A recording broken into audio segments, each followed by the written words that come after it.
welcome back to our reading of the Narada Parivrajaka Upanishad.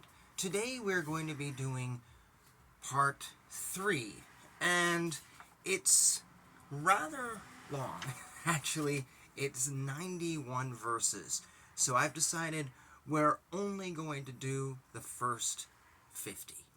So, section 3, verses 1 through 50. Then Narada asked the grandfather, Brahma, "Lord, what is renunciation, and who is entitled to renounce worldly life?" Brahma replied, "I shall first deal with the kind of person entitled to renunciation, and thereafter the mode of renunciation. So please listen attentively.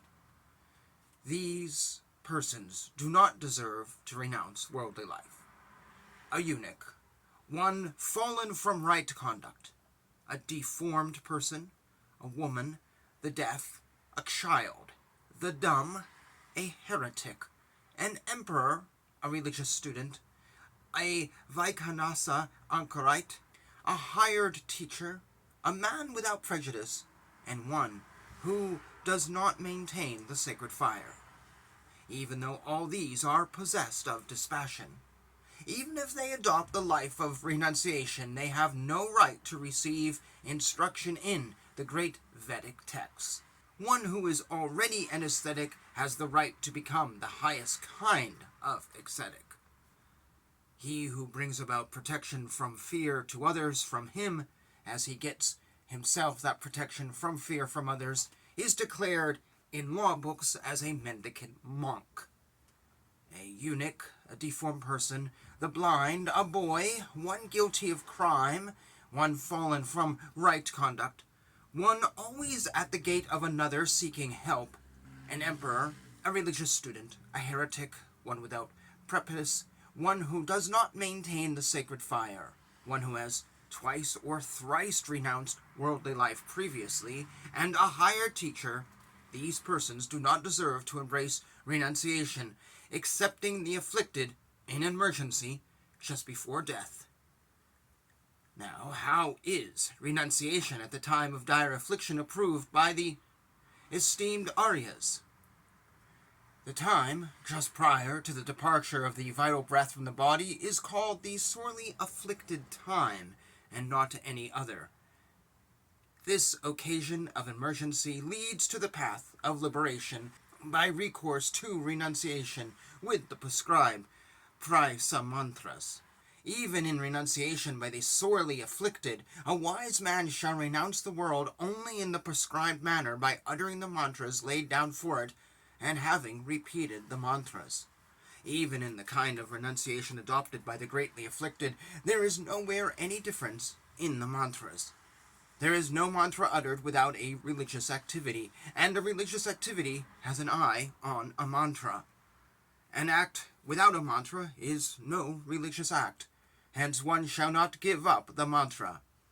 A religious act done without mantra is like an oblation offered in ashes. Renunciation by the sorely afflicted is declared to be by abridging the ritual prescribed therefor, hence in Atura Sannyasa.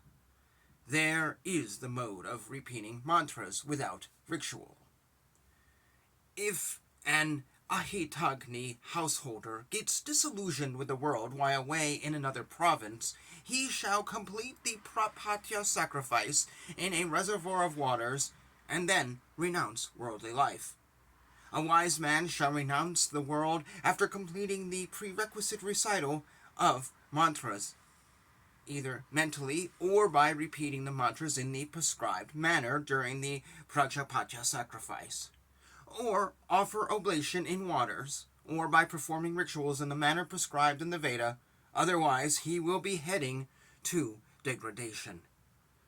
When desirelessness arises in the mind towards all objects, then authorities sanction renunciation by such a person.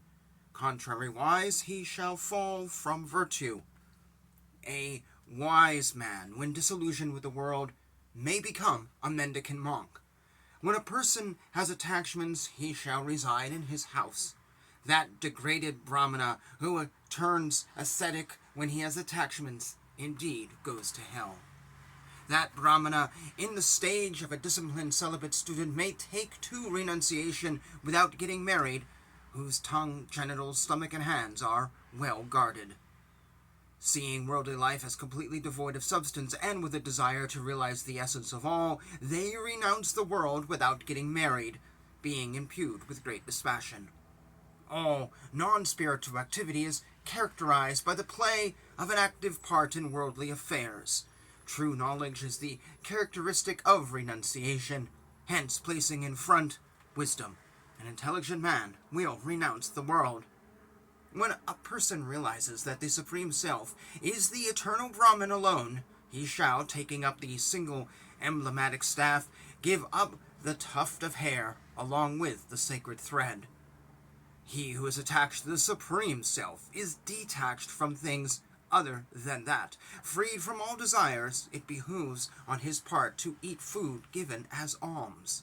When a person who becomes very pleased when he is honored and respectfully saluted becomes similarly very pleased when he is being beaten, then he is a true mendicant monk.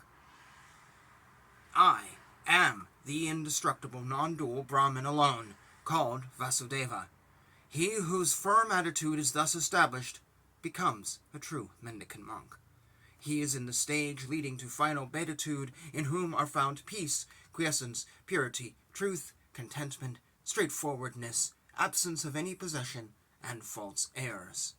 When a person has no evil propensity towards all beings in deed, thought, and speech, he becomes a true mendicant monk. Attentively discharging his duties, characterized by the 10 virtues, and studying in the prescribed manner the Vedas, a twice-born, having discharged the 3 debts, may renounce worldly life. The 10 virtues characterizing right conduct are contentment, forgiveness, self-control, non-stealing, purity, control of the senses, humility, learning, scriptural learning, truth, and an even temper. He abides in the stage leading to final emancipation, who remembers not with longing past pleasures, as also those not yet experienced, nor does he exult in those that have arrived. He who is always able to keep the inward faculties of senses within, and the outward objects of sense outside without any reaction, resides in the stage leading to final beatitude. Just as when the vital breath has departed, the body no longer experiences pleasure and pain, the sage is such even when he is alive. Then he stays in the stage leading to final emancipation. So actually, I'm going to pause here. That was verse 27. Also, I have to bring it up. Note who is not able to renunciate. A eunuch. So they're deformed, one who has fallen from right conduct, a deformed person in general who is not a eunuch, someone who is deaf, that's also a deformity traditionally, a child, because they're just too young, someone who is dumb. We don't want dumb people renunciating. No, what is dumb? Don't know. Maybe mentally not right? Could be just a stupid person. Could be someone who's mentally ill. A heretic. Well, they wouldn't probably believe this anyways. An emperor. It's very interesting. So if you're the emperor, you can't renunciate. Probably because of the attachment that you have to the world. A religious student, so I'm assuming you're not there yet. A hired teacher cannot renunciate. Yeah, I don't understand that one. A man who does not maintain the sacred fires, so that's sort of like a heretic in a way, and someone who's not following the rules. And a woman. A woman cannot renunciate. So you've just wiped off, excluding all the other things here, half the population automatically. Girls and women can't be a renunciate. What it doesn't say is a bad person. A bad person could become a renunciate, but a woman who's good cannot. Hitler can become a renunciate. Mother Teresa cannot. I'm sorry. For anyone who says women are treated equally, well, they're equal in terms of being treated equal with a deaf and dumb person in traditional terms. Or they're equal to a child. And we've read in other places that women are seen as not quite as smart. Actually, I used to be a Freemason. And guess what we're taught? Women can't understand the Freemason symbols. Yeah, meet a lot of Freemasons who can't understand them either. And actually, once you understand them, they're not that interesting. And if you think women can't get it, then you probably think women are pretty stupid. This is bullshit. I find this absolute bullshit. I see no reason why. Now, one could say a woman is tied to the world because she has children, but what if she doesn't have children? Now she's not tied to the world. Like an emperor is tied to the world, so that sort of makes sense. And an emperor can never really, disconnect. They'll always still be emperor in some way, shape, or form. But a woman without a child or a husband, you mean she can't renunciate? Yeah, no, I'm sorry. This just bothers me. I can't stand this stuff. It is not equality that is taught here. It is a select group of men who want to keep all the power to themselves.